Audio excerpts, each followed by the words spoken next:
벌레가 그냥 으르르륵 떨어졌지. 기다란 게 말이야 그냥 시퍼런 거 시꺼먼 거 하고. 네, 이상기온으로 벌레가 기승이라는 건데요. 예부터 울창한 산림으로 소문난 명산이었지만 최근 불청객이 찾아왔습니다. 뭐 아무것도 안 보이는데요? 아, 나뭇가지인 줄 알았어요. 뭐 벌레예요? 모습이 대나무와 흡사해 이름도 대벌레인 요 녀석은요. 이 담갈색, 흑갈색, 녹색, 황록색 어머나. 등 환경에 따라 그 색이 다른데요. 진짜 나뭇가지 같다. 네, 언뜻 보기엔 이 나뭇가지와 구분이 어려워서 채집이 힘들 뿐 아니라 이 다리가 잘려도 다시 생길 만큼 재생력이 뛰어나 이 퇴치 작업에 어려움이 왜 많습니다. 이렇게 많아? 썩는 냄새. 뭐 저 이 짐승 같은 거 썩잖아요. 아, 네네. 뭐 그런 냄새가 났어요. 잡아도 한이 없으니까 그 다음 날 오면 또 주부가 있다 있고. 이런데 막 떨어져갖고 기절하다. 네, 올해 수천만 마리의 대벌레가 출몰해 산일대가 뒤덮었단 건데요. 어디가 벌레? 그러다 보니 나뭇가지. 네, 이 명산이 민둥산이 됐습니다. 근데 알아보기 힘들어서 더 이게 힘들겠네. 대벌레가 먹어서 지금 없어진 겁니다. 아, 정말 이렇게 군데군데 이빈 곳이 보이네요. 예, 잎들이. 네, 상수리 나무나 참나무 등 화렵수 잎을 좋아하는 대벌레는 사실 숲속의 모든 잎을 갉아먹는 최고 포식자이기도 합니다. 그렇군요. 이 때문에 가로수나 과수, 기타 농작물에 심각한 피해를 주고 있는 건데요. 피해가 심각했습니다. 진짜. 엄청 먹네. 나만 하는 잎이 없었습니다. 있잖아요. 뭐 입마다 다 벌레가 있으니까. 이거 나무들을 많이 깔아먹고 그런다니까 어떻게 할 거예요? 환경 조건에 따라 수컷 없이도 산란이 가능한 대벌레는 한 해 700여 개의 알을 낳으며 번식력도 엄청 뛰어난 편인데요. 컷이 없어도 알을 낳아요? 네, 혼자서 다 해결합니다. 네. 그중 올해 유독 개체 수가 급증하며 곳곳에서 말썽을 일으키자 국립산림과학원에서는 이에 대해 집중 연구를 시작했습니다. 네. 금년도 겨울철 기온은 지난 10년에 비해서 평균적으로 한 3.1도 정도가 높았습니다. 그런 측면에서 봤을 때 온도에 굉장히 의존하는 이런 곤충들 같은 경우에는 월동 부화율이 굉장히 높아질 수 있는 조건이 형성되었다고 볼 수 있습니다. 겨울철 기온이 높아져 그 영향으로 겨우내 알이 얼지 않아 모두 부화한 겁니다. 해결 방법은 단 하나. 일일이 손으로 잡는 건데. 지금 뭐 하시는 거예요? 네. 저기 대벌레 지금 저기 저 수술하는 거예요. 아, 이게 다 대벌레 사체예요? 예예. 나뭇가지가 아니라. 네. 엄청 많네요. 믿어지지가 않죠. 와우. 네, 지속적인 방제 작업으로 대벌레 수가 많이 줄었지만 얼마 전까지만 해도 쓰레기 봉투 10개를 가득 채울 정도였답니다. 월동하고 이러면 내년에도 계속 생길 수가 있죠. 그러니까 방제 철저히 해야 돼요. 개체 수를 줄이기 위한 노력, 이처럼 우리의 손길이 필요한 이유가 있었습니다. 애벌레가 잎을 갉아먹게 되면은 식물이 월동을 하기 위해서 준비를 해야 되는 그 단계, 그러니까 광합성을 해야 되는데 그런 부분들을 지금 못하게 되기 때문에 굉장히 이제 피해가 누적이 될 수가 있습니다. 그리고 이런 발생이 한 2, 3년 정도 지속이 되게 되면은 나무가 고사를 할 수도 있는 그런 문제가 있습니다. 대벌레뿐만 아닙니다. 선녀벌레, 솔껍질 깍지벌레 등 이 다양한 유해충이 기승을 부리며 농가에 피해를 입히고 있는데요. 방역 작업에 열을 올리고 있지만 유해충의 수는 좀처럼 줄지 않는 상황. 특히 올해엔 이 매미나방 유충이 대거 출몰해서 큰 문제가 되고 있습니다. 너무 싫어. 맞아. 그중 강원도 원주시와 충청북도 단양군에는 매미나방과의 전쟁을 선포할 정도였다는데요. 레미나방은 독성도 있잖아요. 네, 맞아요. 그 현장 직접 찾아가 봤습니다.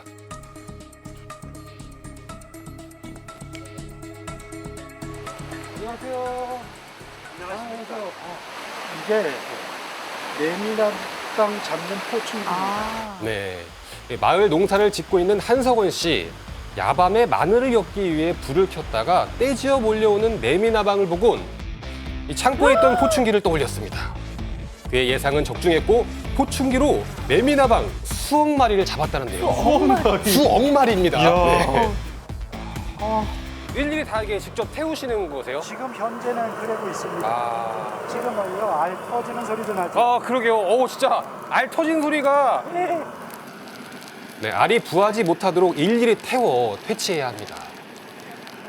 10m 저는 접근을 못해요. 소각할 때 원래. 어우.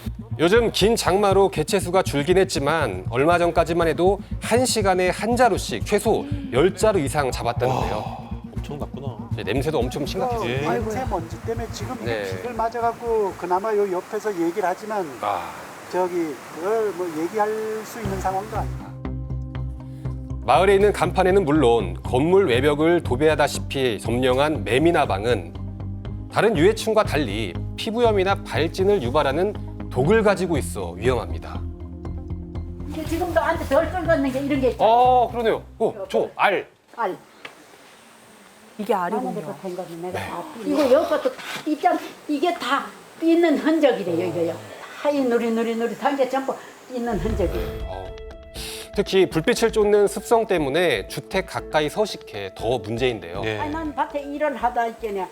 뭐가 뜨끔 해가지고 보이겠네. 이렇게 붙어서 깨물잖아. 딱 찝는데 느낌이 깜짝 놀랐지.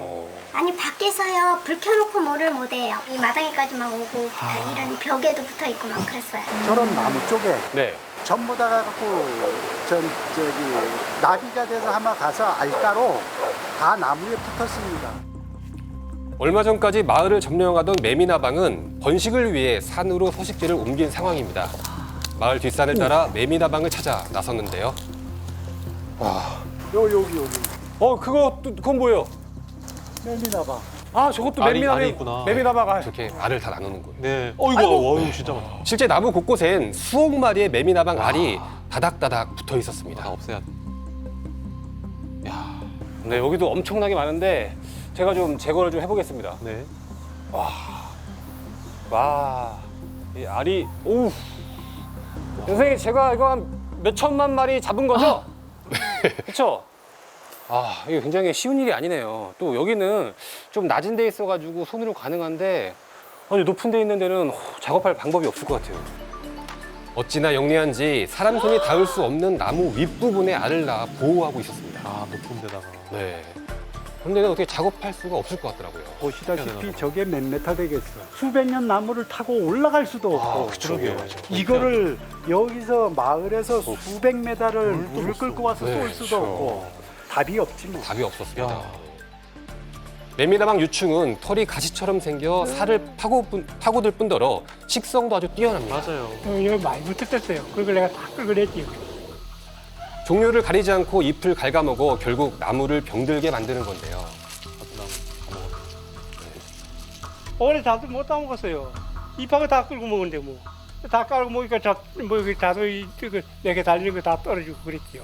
그러니까 농사뿐만 아니고 일단은 살림을 다 해서 떡갈나무고 뭐고 소나무고 딸거 먹어서 완전 고소했어.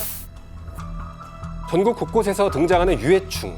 어떻게 대비해야 할까요? 우리는 이제 기후변화 시대에 살고 있습니다. 그래서 우리가 예상치 못한 곤충들이 또 대발생해서 시민들에게 피해를 일으킬 가능성도 있습니다. 이것에 대해서 우리가 좀 경각심을 갖고 주의해야 될 생물에 대해서는 대비를 하고 또 반대로 좀 활용할 수가 있는 그런 생물에 대해서는 가공을 해서 연구에 쓸 수 있는 그런 부분도 좀 같이 고민을 해야 될 것 같습니다.